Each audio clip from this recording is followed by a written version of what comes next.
Olá, gente. Olha eu aqui de novo, professor Ira na área. Seguinte, vamos aqui para a nossa aula 01. A nossa aula que iremos falar do nosso primeiro conteúdo de soluções. Hoje será uma aula sobre introdução ao estudo das soluções, certo? Antes de introduzirmos o conceito de soluções, é importante entender um conceito anterior, um conceito antes da formação de soluções, que é o conceito de dispersão, tá? Seguinte, o conceito de dispersão, ele gira em torno do conceito de mistura, certo? Quando você tem uma substância, você mistura com a outra. Então, o conceito de dissolução, o conceito de dispersão, ele está relacionado com isso. Primeira coisa, quando pegamos água comum, água e sal comum, na verdade, água e sal de cozinha, que no caso é uma mistura homogênea, como nessa figura aqui. Por que é uma mistura homogênea? Porque tem apenas uma fase. Esse tipo de fenômeno aqui é denominado uma solução perfeita, certo? É uma dissolução perfeita, tendo em vista que ocorreu a completa dissolução do sal de cozinha e água, certo? Eles têm apenas uma fase, mistura homogênea. Então, isso tem uma dissolução perfeita. Então, esse é um caso extremo, na qual uma substância consegue se dissolver na outra. Só que tem um outro caso extremo, é quando uma substância não dissolve na outra. Por exemplo, quando você pega água e areia, você tem uma mistura heterogênea. Por que é uma mistura heterogênea? Porque existe aqui duas fases, certo? Então, a gente tem o quê? Uma separação total de fases, né? Você tem duas fases distintas. Esses dois casos aqui, no nosso estudo aqui de soluções, eles são casos extremos, porque você tem uma dissolução perfeita, né? Uma substância dissolve-se na outra.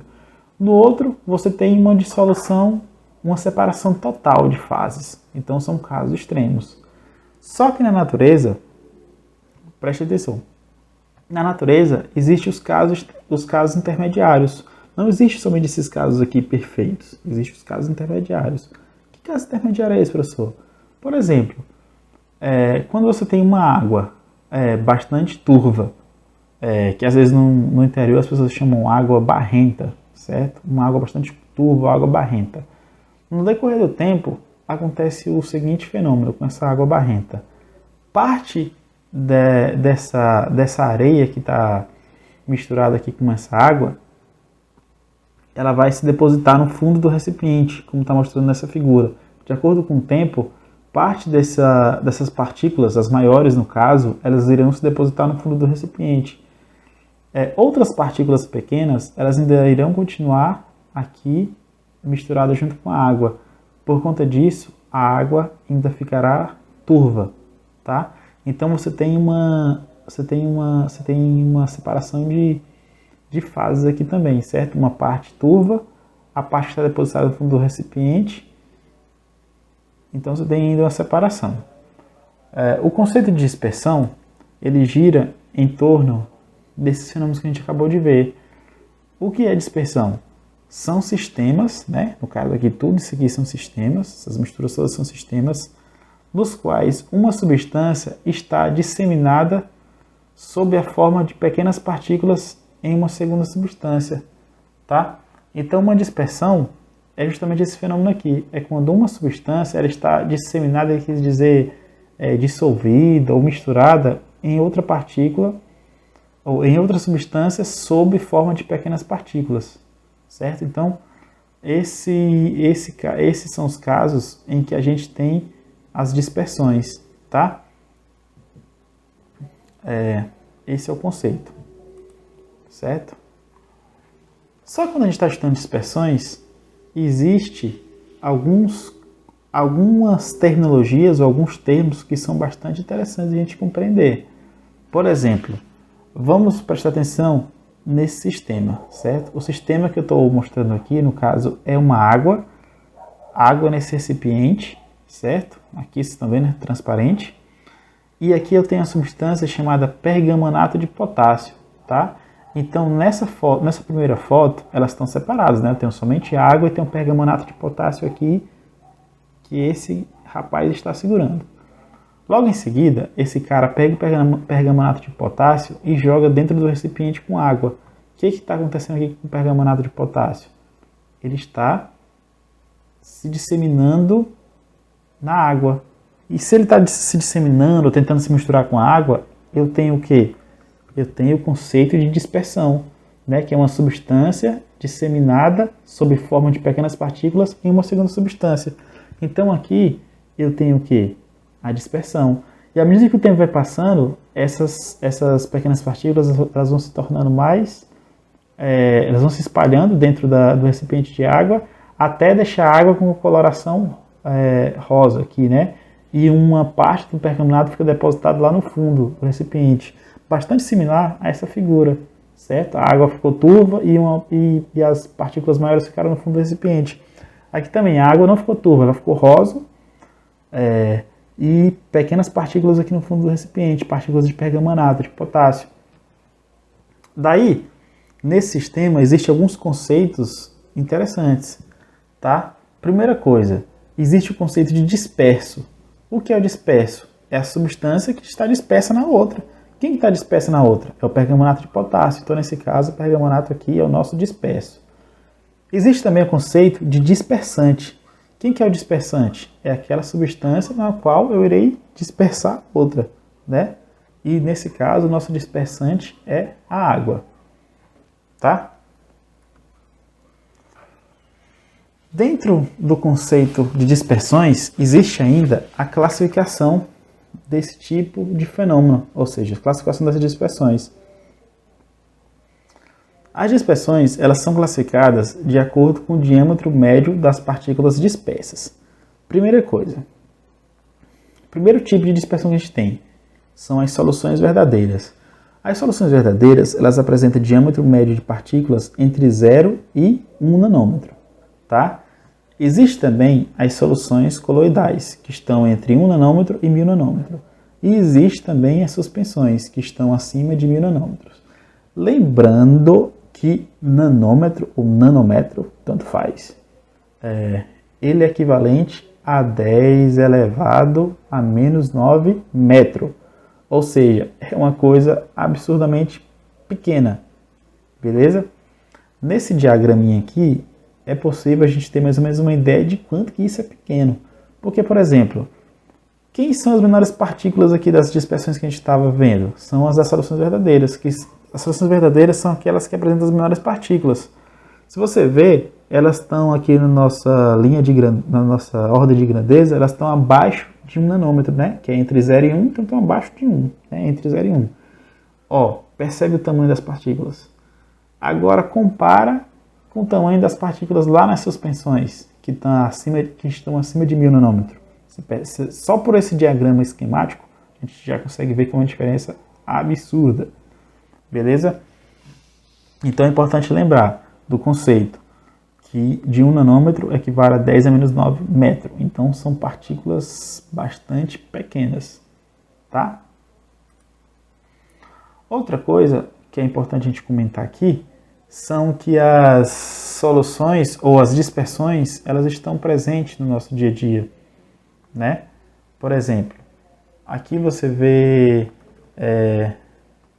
aqui a gente vê o ar, ele sempre contém uma umidade, né? A gente sabe que o ar sempre contém umidade, certo? E o vapor de água, essa umidade na verdade é o vapor de água. Então sempre que você tá andando assim, tipo 5 horas da manhã com o farol do carro ligado, você consegue ver as partículas se movimentando, certo? Quando você tem o efeito da luz, entrando em contato com essas partículas de água que estão presentes no ar, que na verdade são as partículas da umidade, na verdade. Então ali, essas partículas são tão pequenas que só é possível ver quando você coloca o farol do carro, certo? Você tem esse contraste. E ali é um exemplo de uma solução verdadeira, você tem pequenas partículas.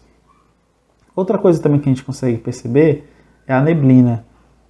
A neblina, ela pode ser vista sob a ação da luz, porque gotículas de água no ar, elas costumam formar uma solução coloidal.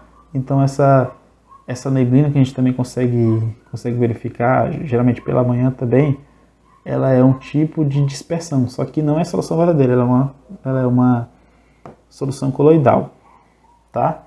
E também a queima incompleta de óleo diesel, lá do motor do ônibus, do caminhão, ela produz partículas de carvão, digamos assim, que ficam suspensas no ar, formando uma fumaça negra. Então esse aqui é um caso de suspensão, na qual a gente tem aquelas partículas que já são maiores se comparado aqui com a solução verdadeira. Beleza?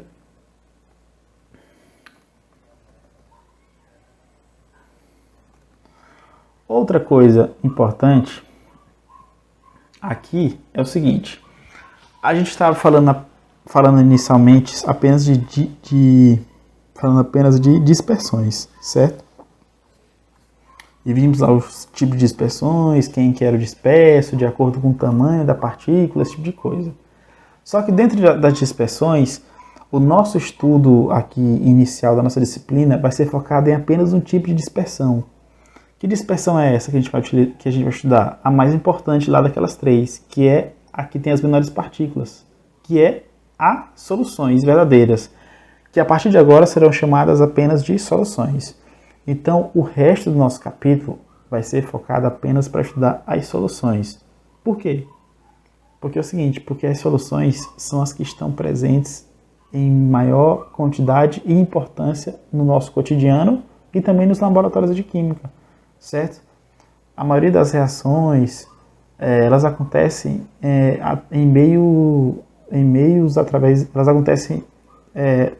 através de mistura de soluções, por exemplo, certo? Então, por isso que iremos estudar essa parte, tá? Seguinte, aí alguém pode perguntar: professor, mas o que é soluções? O senhor falou um monte de coisa aí, dispersão, tamanho de partícula, não sei o que, não sei o que, não sei o que. O que é soluções? Soluções nada mais é do que misturas homogêneas de duas ou mais substâncias. Não tem segredo. Soluções é isso. É uma mistura homogênea de duas ou mais substâncias. Mas o que é mistura homogênea, professor? Diga aí. Mistura homogênea são aquelas misturas em que apresentam apenas uma fase, certo? Por exemplo, se você ir na sua casa, tá? Você está lá na sua casa, certo? Vai lá na cozinha, coloca água, certo? Pega uma pequena quantidade de açúcar, joga lá, mistura. Depois você vai olhar, você vai ver que aqui dali formou só uma fase. Se aqui dali formou só uma fase, é uma mistura homogênea. Se é uma mistura homogênea e tem só uma fase, consequentemente é solução, não tem segredo. Então aqui no nosso exemplo está bem claro. Misturou açúcar e água, formou uma fase, é solução de água em açúcar. Ou solução de açúcar em água, na verdade. Né? Não tem segredo. Só que tem alguns nomes importantes aqui. Não é simples, misturou, formou, solução, já era. Não. Tem os nomes importantes que vocês precisam saber agora, tá? Eita, pulou o slide. Vamos lá. Primeira coisa. Eu vou misturar essa pequena quantidade de açúcar com esse copo, com esse recipiente de água, que não é um copo, é um becker, que a gente chama lá no laboratório, é um becker. Tá? Seguinte. Existe um componente de maior quantidade e o de menor quantidade, certo?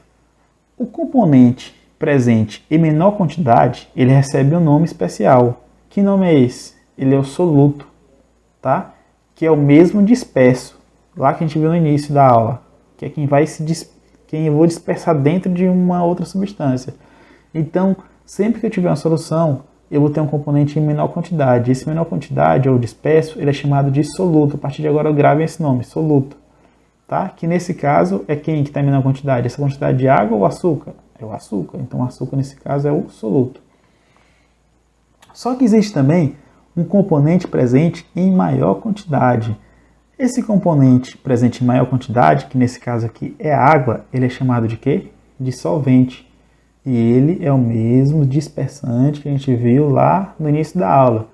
No entanto, a partir de agora, a gente só vai tratar essas substâncias presentes na solução como soluto e solvente. Beleza? Então, aquela em menor quantidade que vai se dissolver é chamado de soluto. Aquela em maior quantidade que vai dissolver a outra substância é chamada de solvente. Fechou? Isso aí. Já que a gente está falando de soluções, já vimos o conceito de soluções, né, que é uma mistura homogênea e tal. Vamos falar também sobre a classificação das soluções. Porque alguém pode falar assim, professor, a solução ela só é mistura de açúcar e água e vira lá com aquele aspecto líquido, uma solução líquida? Não, menina, não. Tá?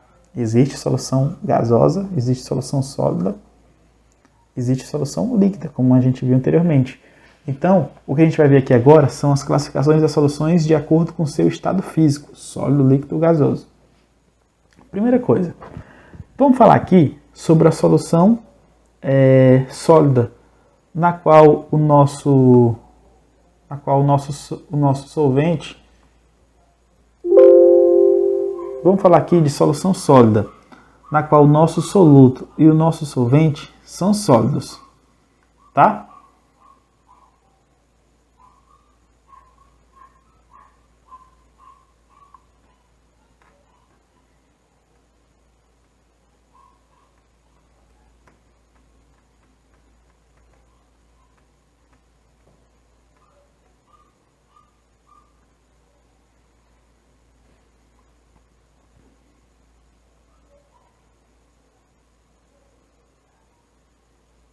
Tá? Falando de soluções sólidas, certo? É importante mencionar o conceito, né? Que soluções sólidas a gente tem o soluto e o solvente sólidos. O principal exemplo de soluções sólidas são as ligas metálicas, né? Quem já ouviu falar de aço, rodas de liga leve, esse tipo de coisa? Ali, na verdade, são as ligas metálicas. Eu vou ler para vocês aqui um pouquinho esse texto para a gente poder entender como que está presente no nosso dia a dia, ou um exemplo prático, né?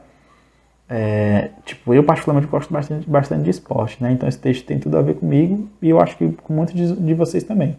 Porque é o seguinte, ó, lá em 2014, 2015, na verdade, o Brasil conquistou 141 medalhas nos Jogos Pan-Americanos de Toronto, lá no Canadá.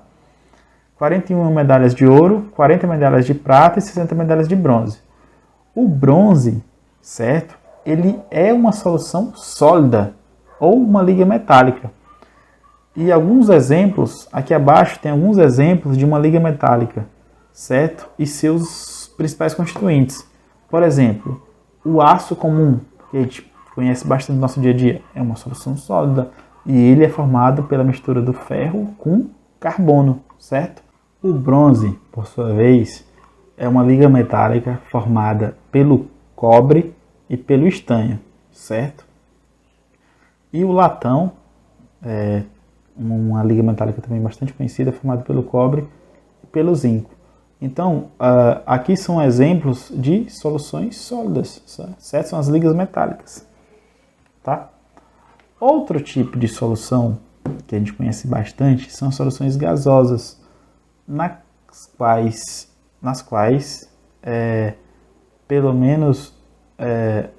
o soluto e o solvente são gases, certo? O soluto e o solvente são gases.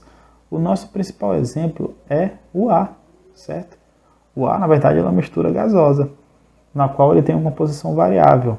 Você tem basicamente 78% de nitrogênio, 21% de oxigênio, 0,9% de argônio, 0,04% de CO2 e 0,06% de outros gases.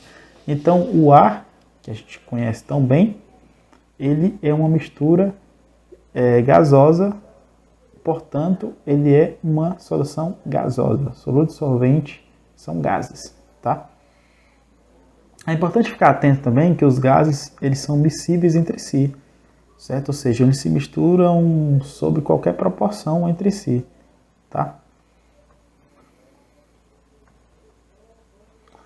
Outro ponto importante da classificação das soluções são aquelas soluções que são formadas pela dissolução de gases em líquidos, tá? Existem sim soluções formadas por esse tipo de dissolução de gases em líquidos.